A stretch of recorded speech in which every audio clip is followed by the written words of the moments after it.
Alhamdulillahi Rabbil Alamin. Nahmaduhu wa nasta'inuhu wa nastaghfiruh.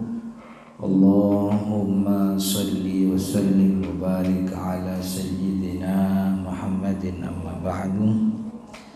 Para jemaah Bapak Ibu yang dirahmati Allah, alhamdulillah siang hari ini kita diberi nikmat oleh Allah sehingga bisa berkumpul, bisa bersilaturahmi, sekaligus juga bisa menunaikan salah satu kewajiban kita, yaitu sholat zuhur berjamaah, kemudian dilanjut dengan ta'lim, mempelajari ilmu agama.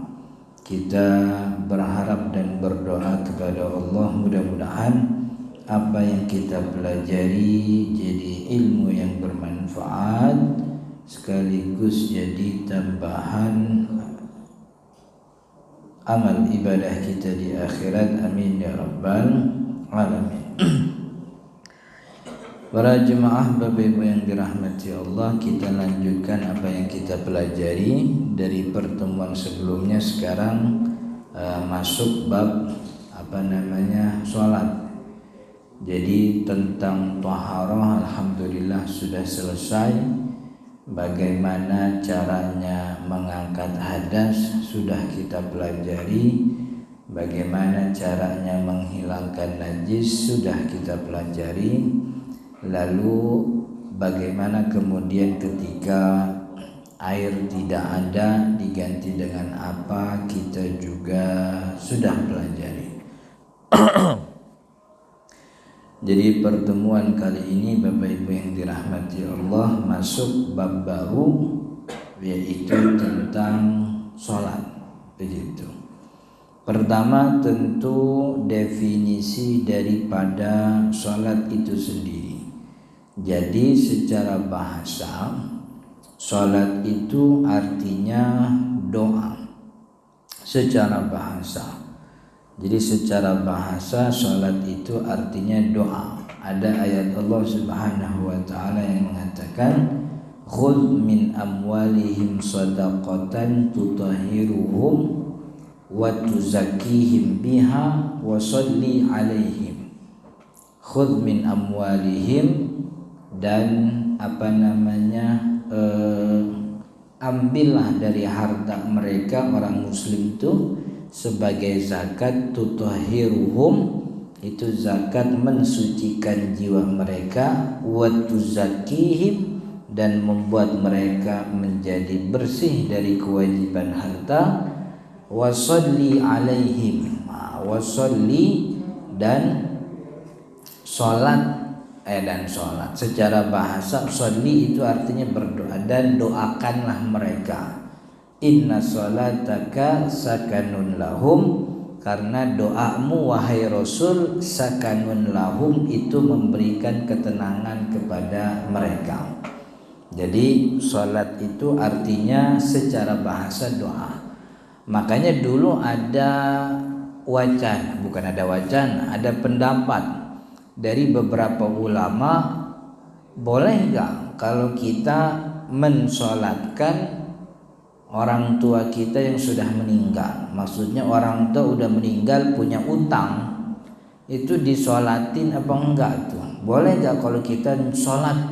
Atau orang tua kita kagak punya utang, enggak punya qadha, tapi boleh enggak kita sholat, pahala sholatnya dihadiahkan buat orang tua yang sudah meninggal?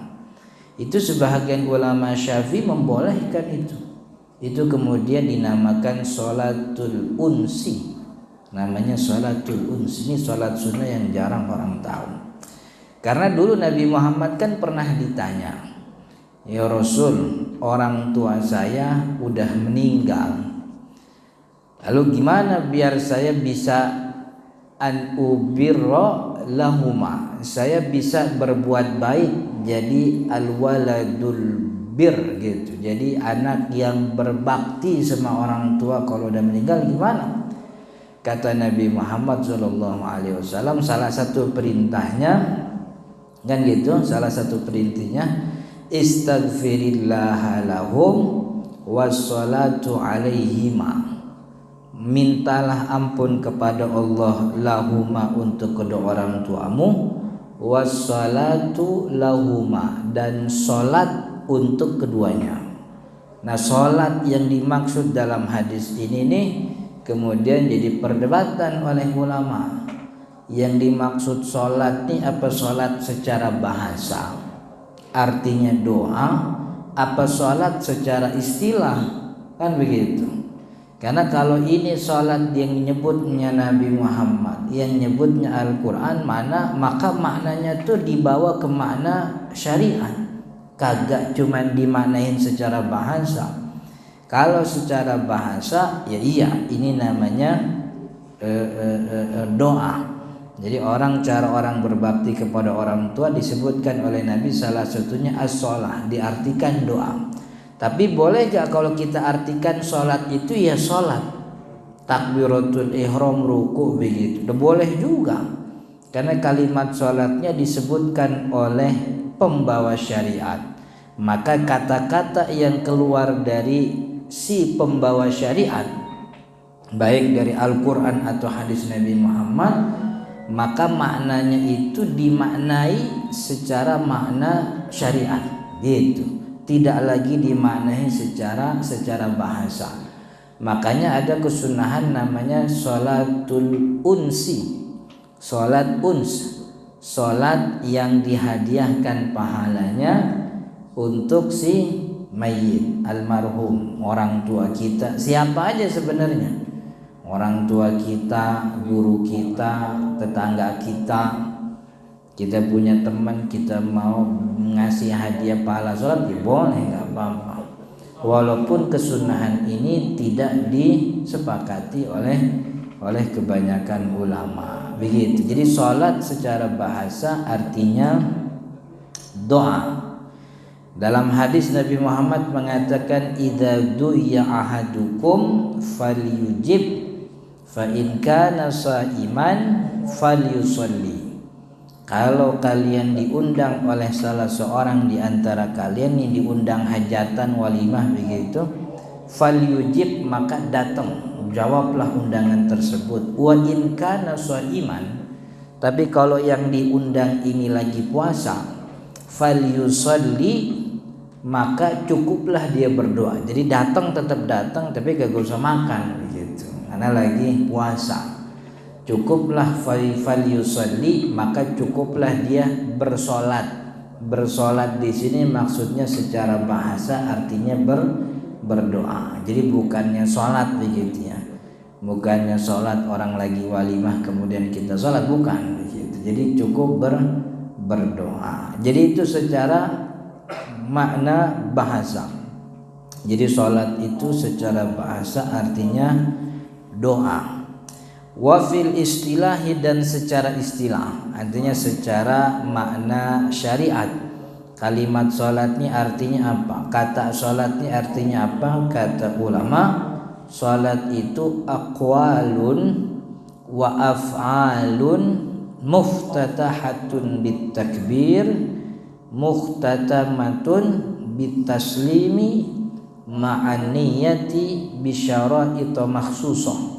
Jadi salat itu adalah akwal, perkataan, wa af'al, dan perbuatan. Jadi salat ini serangkaian perkataan, serangkaian perbuatan, yang serangkaian tersebut muftatahatun bitakbir, dibukanya dengan takbir, dimulai dengan takbiratul ihram.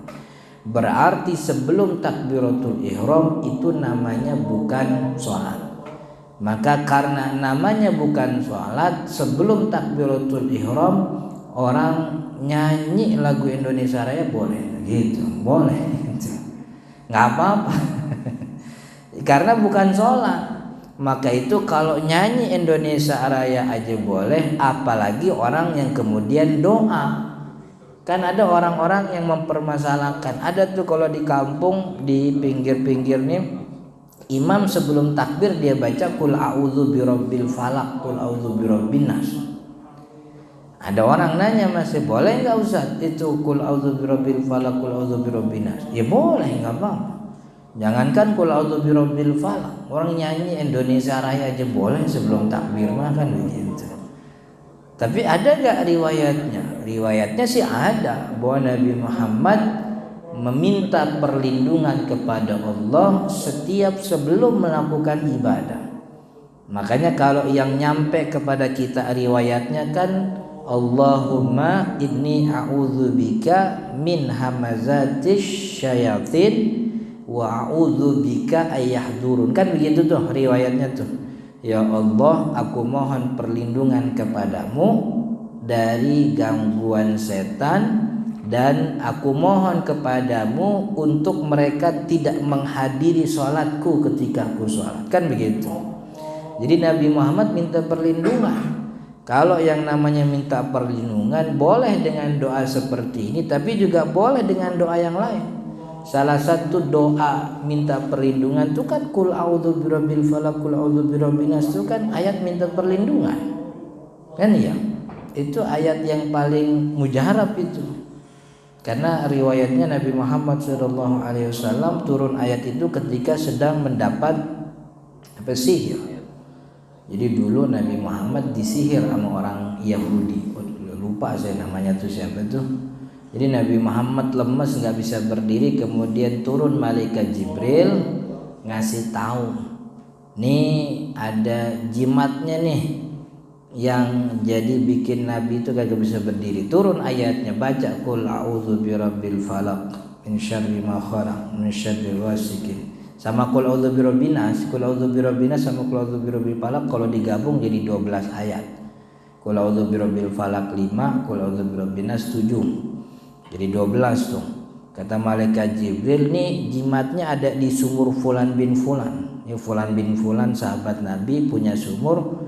Tuh di selipan sumurnya tuh ada apa kayak apa sih kalau bahasa kita kayak serabut kelapa begitu. Serabut kelapa tuh diikat pakai tali. Talinya tuh 12 iketan begitu. Jadi Nabi Muhammad turun ayat, dia baca satu iketan lepas, ayat kedua lepas sampai 12 kali ayat, 12 ayat, 12-nya iketan lepas, Nabi Muhammad bisa berdiri lagi. Itu ayat sihir. Jadi yang namanya sihir dalam syariat itu ada. Cuman sihir itu kan cuman bisa diperoleh oleh orang-orang yang dekat sama setan begitu. Karena emang dia lahirnya dari setan itu. Jadi sihir sama sulap beda. Kalau sulap mah trik bisa dipelajari. Tapi kalau sihir itu khafiya asbabuhu, sebabnya kagak kelihatan. Jadi bentuknya sihir dulu dua, ada permainan hayalan, ada memang betul-betul sihir. Setan jin bantuin tuh. Dulu zamannya siapa Fir'aun jadi raja, itu pesulapnya pada bisa bikin tongkat jadi ular. Itu bukan ular beneran. Kata Al-Quran tuh yukhayyalu alaihim, itu dibikin si orang yang lihat berhayal seakan-akan tongkatnya jadi ular, padahal tongkat itu permainan pikiran gitu. Lalu kemudian Nabi Musa diberi mukjizat oleh Allah, tongkatnya jadi ular beneran. Akhirnya ular itu tuh yang dihayalkan oleh orang-orang ular dimakanin sama ularnya Nabi Musa. Sampai akhirnya penyihir Fir'aun tuh kan jadi kagum. Akhirnya pada tunduk minta belajar sama Nabi Musa. Begitu. Jadi udah dah, kita mah kagak lagi ngaku Fir'aun jadi Tuhan kan gitu. Kita belajar sama Musa aja nih, sihir beneran kan gitu. Itu sihir beneran tuh, apa maksudnya jadi ular beneran. Kalau si Fir'aun penyihirnya cuman yukhayal. Tapi ada sihir beneran yang kayak gini nih. Nabi Muhammad SAW disihir oleh seorang Yahudi begitu. Nah ini yang hukum mempelajarinya jadi haram. Tapi kalau sulap magic yang kata Imam Al-Baydawi, yata'ajjabu an-nasu bi ru'yatihi, orang kagum melihatnya. Itu mah bukan perbuatan tercela. Itu perbuatan yang boleh-boleh aja, hukumnya mubah. Orang mau pelajarinya silahkan, kan begitu. Pakai kartu Zat, ya pakai kartu nggak apa-apa kalau cuma buat belajar sulap. Kalau buat main gaple kan haram tuh gitu. Tapi kalau sama kayak kayak gitar. Gitar kalau buat nabok maling kan jadi halal tuh gitar, tapi kalau genjreng ngelalain sholat ya jadi haram kan begitu. Jadi itu tentang a'udzu. Maka sholat itu mulainya takbir. Jadi sebelum takbir orang boleh ngapa-ngapain. Maka tidak ada masalah orang kalau sebelum takbir dia membaca a'udzubillah sesuai dengan versi yang dia pelajari. Entah dia baca qul a'udzu birabbil falaq, qul a'udzu birabbin nas, atau dia cuma sekedar doa dalam hati, Allah, ya Allah lindungi saya dari godaan setan. Nah, itu enggak apa-apa gitu. Maka itu juga dibolehkan untuk melafadzkan niat sebelum takbiratul ihram bagi orang yang memang sulit untuk memantapkan niat dalam hati. Ntar kita sampai pada bab niat begitu. Muftatahatun bitakbir, dibuka dengan takbiratul ihram, muhtatamatun, dan ia diselesaikan ditutup bitaslimi dengan salam. Dan seluruh rangkaian perbuatan ucapan dibuka dengan takbir ditutup dengan salam itu ma'an niyah, adanya niat bisyara itu maksusah. Jadi bukan cuma rangkaian ucapan gerakan, tapi rangkaian itu ucapan itu dibuka dengan takbir ditutup dengan salam, dan semua gerakan ini dibarengi dengan niat. Makanya niat itu jadi salah satu perbuatan wajib dalam sholat. Jadi perbuatan wajib dalam sholat ada 3. Ada perbuatan hati, ada perbuatan mulut, ucapan, ada perbuatan badan. Hati namanya qalbiyah, mulut namanya qauliyah, ngomong, kemudian gerakan namanya fi'liyah gitu. Bisyara itu maksusah, dengan syarat tertentu. Itu definisi sholat. Dia adalah ucapan, gerakan yang seluruhnya dibuka dengan takbir, diakhiri dengan salam, berbarengan ada niat. Jadi maka niat itu ucapan gerakannya, kemudian dengan syarat tertentu. Ada syaratnya. Ada syarat wajibnya, siapa yang harus sholat, siapa yang boleh nggak sholat. Kalau udah sholat gimana biar sah, ngadep kiblat, nutup aurat, jadi ada syarat. Termasuk sudah masuk waktunya. Itu definisi apa yang namanya sholat. Jadi ada aqwalun, ada af'al. Begitu. Wa tajibu ala kulli muslimin balighin aqilin tahir. Salat itu hukumnya wajib bagi siapa wajib? Di sini disebutnya 4 orang nih. Muslim, baligh, aqil, tahir. Tapi nanti ada tambahan lagi, ada 2 tambahan lagi. Salat itu hukumnya wajib. Berarti ini syarat wajib nih. Salat hukumnya wajib bagi siapa? Pertama, muslim. Orang muslim tuh gampang, lahir emak bapaknya Islam, muslim itu. Jadi dia kagak syahadat, Ustaz. Kewajiban syahadat tuh orang yang lahirnya non muslim, udah gede masuk Islam tuh dia wajib syahadat. Orang yang keluar dari rahim muslim, emaknya muslim, bapaknya muslim, kagak ada kewajiban syahadat. Gitu. Jadi jangan dibalik-balik nih.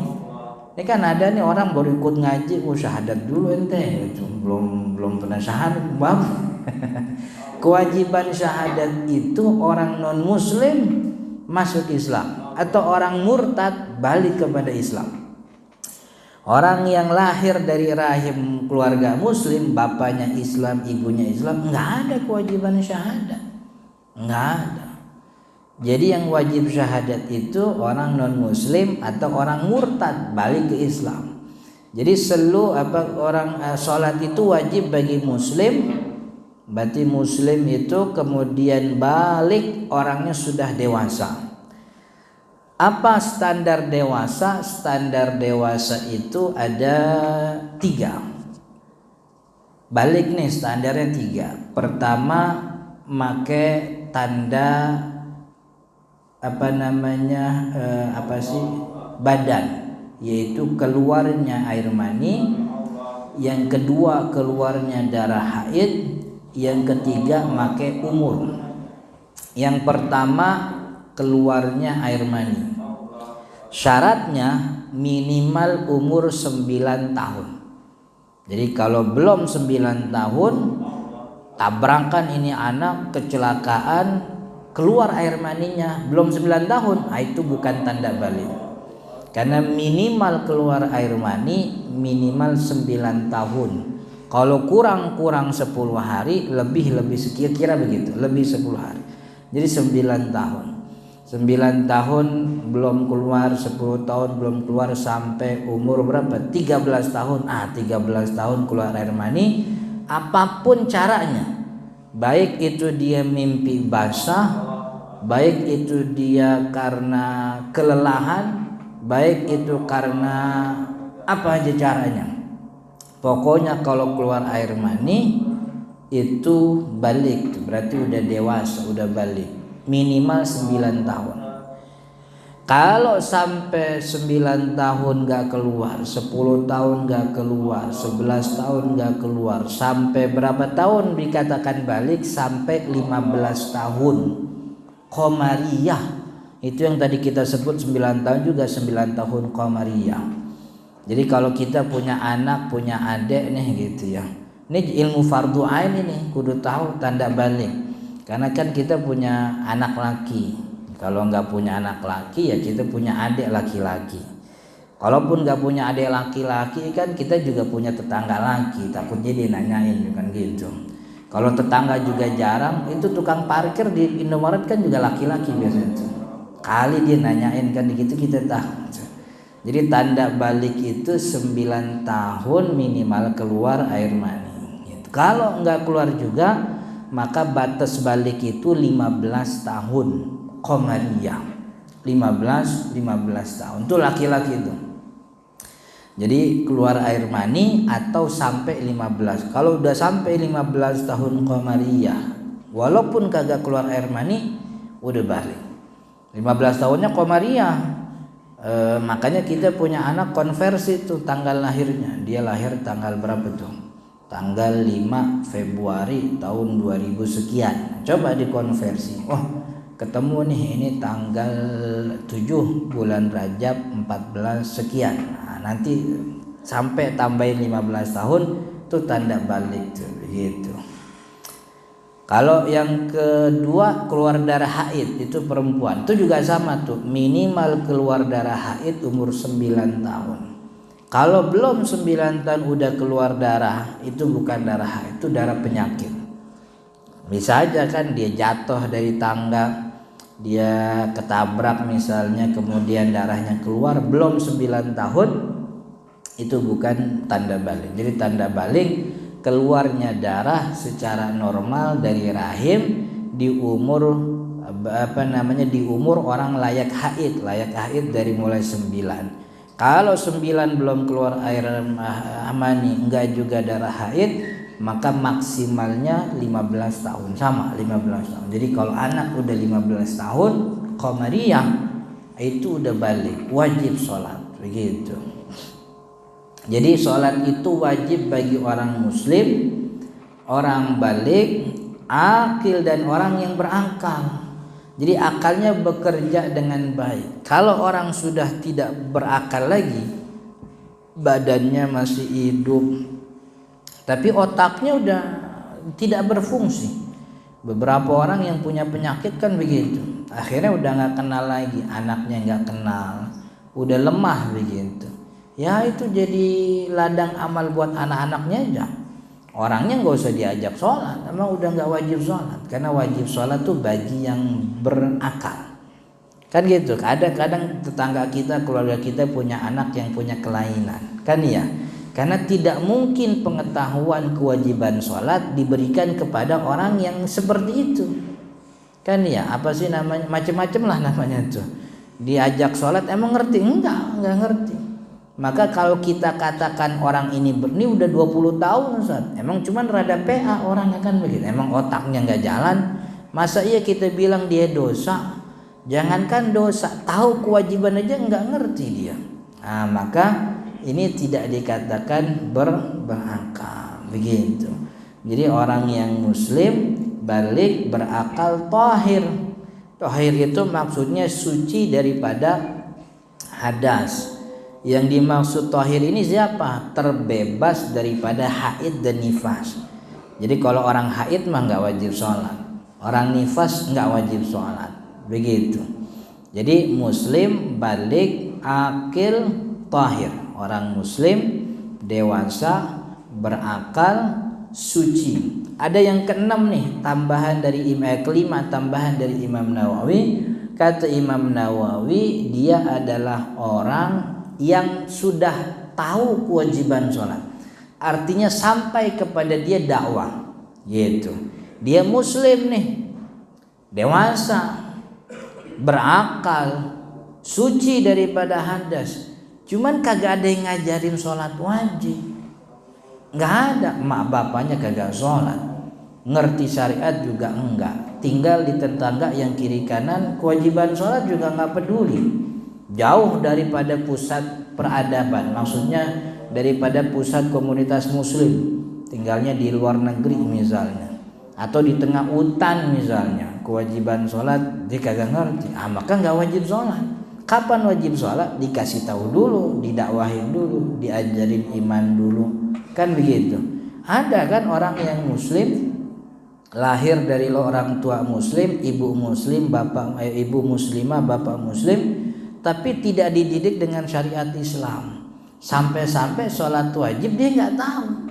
Udah gitu tinggal di lingkungan yang jauh dari pemukiman banyak orang yang ada musola dan masjidnya. Dengar azan nggak pernah, kan ya? Di dalam rumah nontonnya Netflix. Emang Netflix ada azan maghrib? Kan nggak ada Netflix, kan ya? Teman-temannya nggak ada, teman-temannya pakai gadget. Aplikasinya kan kalau orang kayak gitu kan kagak mungkin ada aplikasi waktu sholat tuh kagak mungkin. Kagak. Jadi nggak bisa dikatakan nih dosa. Nggak, gimana mau dosa? Dia tahu wajib aja kagak. Sholat dia kagak tahu itu kagak wajib. Dia kagak tahu kalau sholat itu wajib. Maka syarat wajib yang kelima adalah bulughud dakwah. Sampainya dakwah, sampainya informasi kalau sholat wajib. Jadi sholat wajib tahu. Siapa yang ngajarin? Kemarin orang tua udah bilang, terus kenapa kagak sholat? Tahu nih, males. Itu berarti dosa tuh dia tuh, karena udah wajib dia, kan udah tahu. Kemudian yang keenam nih tambahan daripada Imam Nawawi Banten, orang ini sehat indera mata, indera telinga sejak umur balik, gitu. Orang kenapa harus sehat indera mata, indera telinga? Karena indera mata, indera telinga adalah media orang untuk tahu tentang kewajiban sholat. Dia sih emang kagak ada yang ngasih tahu, cuman kan punya mata. Setiap kali keluar ngelihat ada orang pakai kain, pakai sarung ke musola, ke masjid, azan dia denger, kan gitu. Maka walaupun dia tidak ada yang ngasih tahu, kagak ada ustadz yang ngajarin, cuman kan dia punya mata nih, tinggal di komunitas muslim, dia punya kuping, tiap hari dengar azan. Maka kuping dan matanya itu menjadi media informasi tentang wajibnya sholat. Maka kalau ada orang muslim lahir dari keluarga muslim, udah balik, berakal, suci, tapi indera mata, indera telinganya kagak punya, rusak. Entah dia sejak lahir atau sebelum balik kecelakaan, matanya buta, kupingnya budak. Nah, dari mana kita ngasih tahu kalau sholat wajib? Dari mana coba? Nggak ada, kita bisikin, budak kan gitu. Kita tunjukin, kagak bisa ngelihat. Maka syarat wajib yang keenam, sehat indera mata, indera telinga sejak umur balik. Begitu. Kalau orang terpenuhi 6 hal tadi, muslim dia, kemudian balik dia, kemudian berakal dia, suci dari hadas, udah tahu kewajiban sholat, indera mata, indera telinga sehat, maka orang ini wajib sholat. Gitu. Kalau nggak sholat berarti dosa. Bahkan bukan cuman dosa. Orang yang ninggalin sholat itu hukumannya dieksekusi, gitu. Dibunuh oleh mahkamah syariat. Dia minta tobat dulu, begitu. Diminta tobat, ditanyain kenapa kagak sholat. males pak gitu.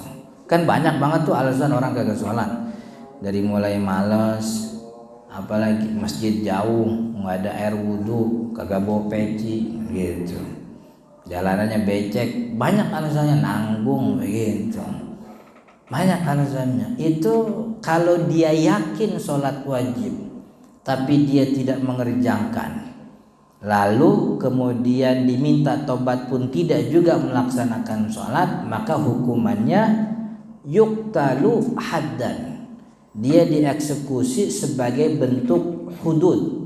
Hudud itu hukuman, statusnya masih muslim tapi dia dieksekusi karena sebab pelanggaran menentang hak Allah, yaitu kewajiban sholat. Dibunuh tapi muslim, masih muslim, akhirnya dimakamin di makam muslim, disolatin, dimandiin, tapi dia hukumannya dieksekusi. Siapa yang mengeksekusi? Pengadilan.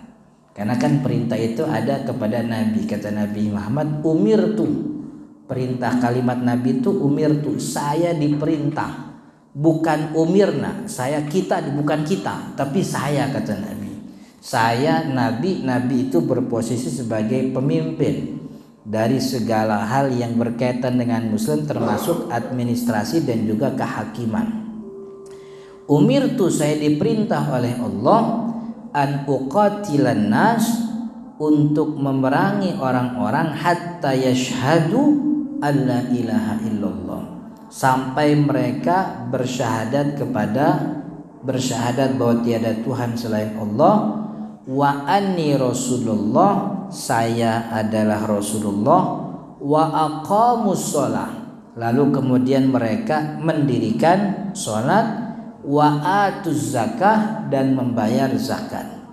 Fa in fa'alu, kalau mereka ngerjain itu semua, asamu minni, dia telah menjaga dari diriku, dari hukumanku, kata Nabi Muhammad, dima'ahum wa amwalahum, mereka menjaga darahnya, mereka menjaga hartanya, illa bihaqqil Islam, artinya kehormatan darahnya, kehormatan hartanya bisa dicederai lagi dengan hak Islam. Apa hak Islam? Sholat.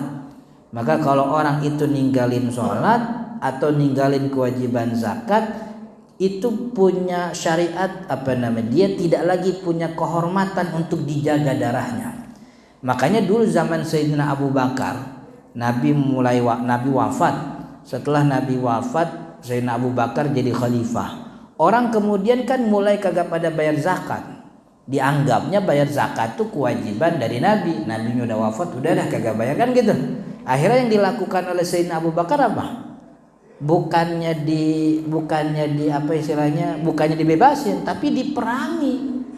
Diperangi itu ya punya konsekuensi, ada pembunuhan di situ, ada eksekusi, karena dia telah melanggar hak Islam. Begitu. Jadi di antara hak kita sebagai makhluk, hak Allah itu ditinggikan. Allah menjaga hak kita. Orang yang bersyahadat, diriin sholat, dijaga haknya oleh Allah, dihormati. Begitu. Dihormati. Makanya kemarin kan waktu bahas tayamum, salah satu sebab orang boleh tayamum, air ada, cuman cukup buat minum doang. Nah, siapa yang boleh minum air sehingga kita bisa tayamum, enggak wajib wudu?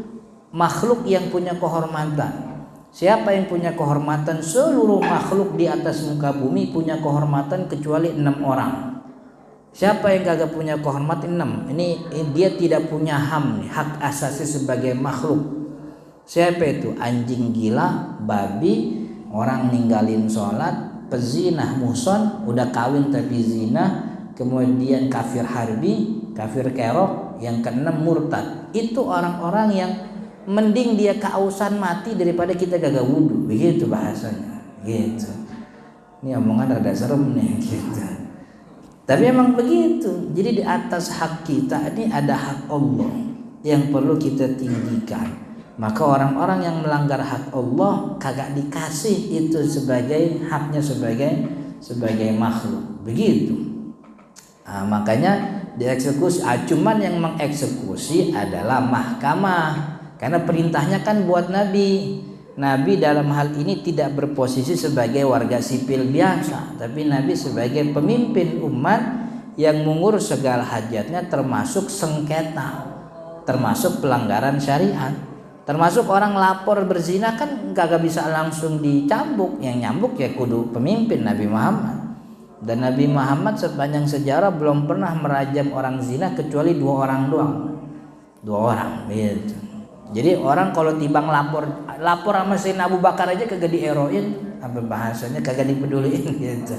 Sayyidina Abu Bakar mana ada tuh namanya Maiz.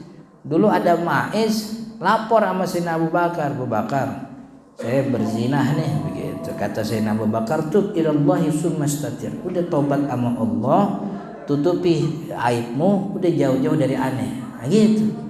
Enggak Abu Bakar wah kudu dirajam nih, enggak gitu. Ya Abu Bakar juga kagak nenteng-nenteng, ayo kita lapor ke Nabi, kagak begitu juga, ayo kita lapor ke Nabi, kagak, udah taubat kepada. Karena Sayyidina Abu Bakar bukan khalifah, Nabi Muhammad masih ada. Beda ketika beliau lapor ke Nabi Muhammad, dan Nabi Muhammad kan juga pengennya ditutup-tutupi. Ente lagi gila kali ini, lagi mabok kali, lagi gitu kan, dicari-cari celahnya begitu. Jadi jadi orang yang meninggalkan sholat, yakin itu sholat wajib tapi meninggalkan tentu berdosa, diminta tobat dan kutilah haddan, dieksekusi sebagai hukuman. Islam masih Islam tapi dihukum, hukumannya hukuman mati gitu, pengadilan. Nah, kita belum ada pengadilan syariat.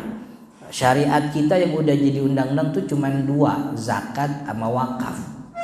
Itu juga kagak serius-serius amat itu begitu. Enggak serius soalnya amil zakat kagak bisa ngetok rumah orang kaya minta zakat kan nggak bisa. Yang ada amil nungguin dia kan gitu. Dulu zaman Nabi amil zakat tuh kayak jaksa, kayak polisi lah gitu. Jadi nyita barang orang, nyita narkoba kayak gitu dulu tuh. Orang punya onta 700, 200 onta kan wajib zakat per 5 ekor. Berarti kalau dia punya 150 ekor dia wajib tuh. Dia setengah ekor disita tuh. Siapa yang nyita? Amil zakat tuh yang nyita. Punya hak penindakan. Sekarang kan yang punya hak penindakan polisi doang sama jaksa. Kan iya. Polisi kalau ada bukti, jaksa kalau ada surat dari pengadilan. Amil zakat belum punya tuh. Jadi syariat kita timbang jadi undang-undang doang begitu. Cuman belum ada penindakannya begitu. Sampai undang-undang nikah orang muslim gak punya. Ada undang-undang nikah Islam? Nggak ada. Di pengadilan agama, di pengadilan umum, termasuk pengadilan agama itu pakai undang-undang nomor 1 tahun 74 perkawinan. Hakim agama nggak pakai undang-undang, hakim agama pakai namanya KHI, kompilasi hukum Islam. Itu bukan undang-undang, itu buku pedoman hukum bagi hakim. Tapi KHI itu isinya hukum Belanda semua. Hukum Belanda semua. Orang saya neliti. Saya sampai bikin buku tuh judulnya kompilasi hukum Islam versus faraid. Karena kompilasi hukum Islam itu pasalnya banyak yang kagak sesuai dengan syariat. Gitu. Ini pengadilan agama Islam. Hakimnya orang Islam. Yang jadi dakwahnya orang Islam. Tapi pakai hukum Belanda. Coba itu. Kan jelek itu. Iya, itu pengadilan agama itu kan orang Islam, buat orang Islam, tapi pakai hukumnya hukum Belanda, kurang PA apaan kan gitu. Makanya kita lagi ngajuin ini, saya beserta beberapa teman tuh lagi ngajuin undang-undang waris Islam. Jadi sengketa waris di pengadilan agama tuh pakai undang-undang syariat, jangan pakai undang-undang Belanda. Kacau itu akhirnya di otak-atik.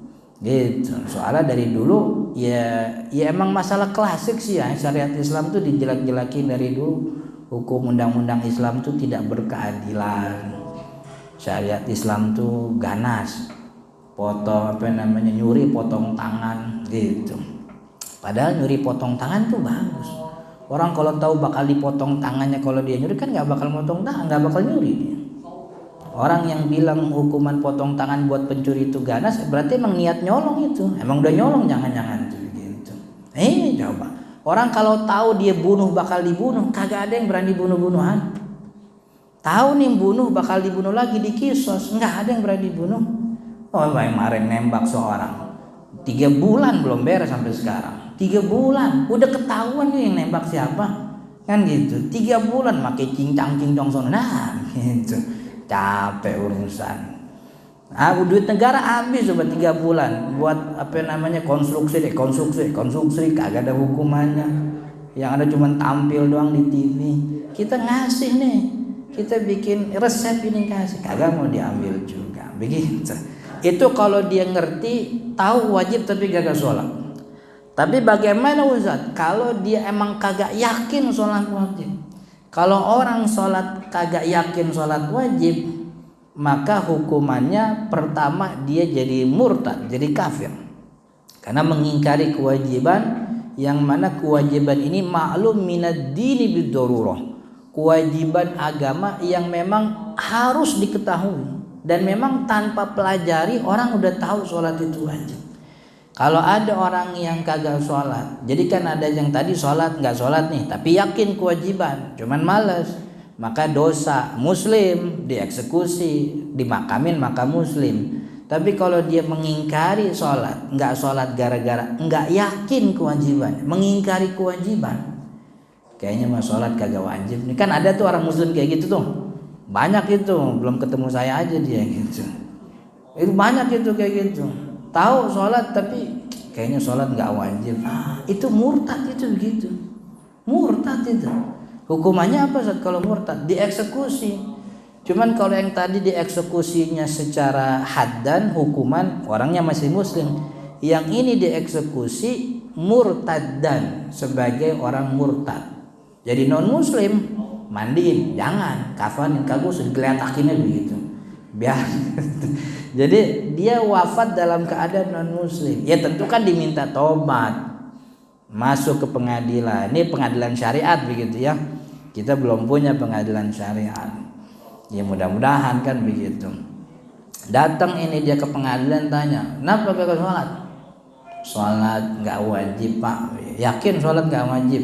"Saya sesuai dengan keyakinan saya sholat nggak wajib." Di penjara dulu, di penjara sambil didakwahin sampai 3 hari. Sebagian ulama mengatakan sampai 10 hari. Tapi kalau kata Sayyidina Umar, dan ini dipakai oleh mazhab Syafi'i, 3 hari.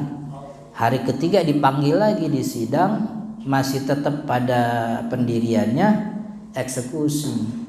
Nah eksekusinya kagak usah nunggu sampai 3 bulan 7 bulan, kagak. Ini hukuman hari ini Jumat dieksekusi begitu. Oh nunggu sampai 3 bulan 7 bulan, ntar ada remisi. Nah remisi 17 Agustus, remisi hari Pancasila, remisi hari Ibu, habis sudah gitu. Yang ada kita pajak kita habis buat ngasih makan pelanggar hukum doang kan gitu.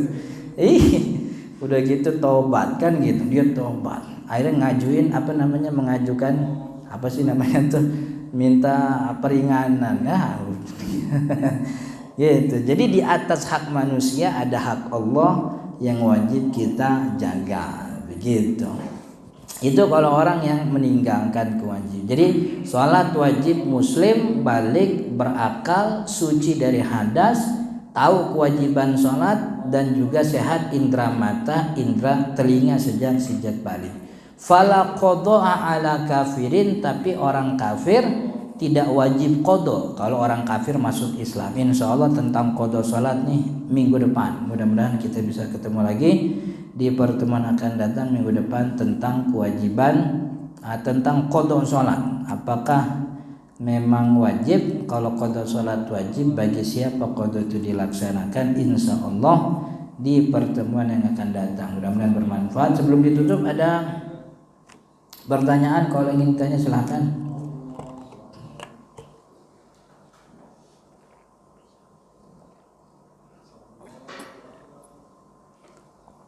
Oke, sudah ya, insyaallah kita lanjut di pertemuan akan datang. Subhanakallahumma bihamdika asyhadu an la ilaha illa anta astaghfiruka wa atubu ilaik. Hadanallahu wa iyyakum ajma'in. Assalamualaikum warahmatullahi wabarakatuh.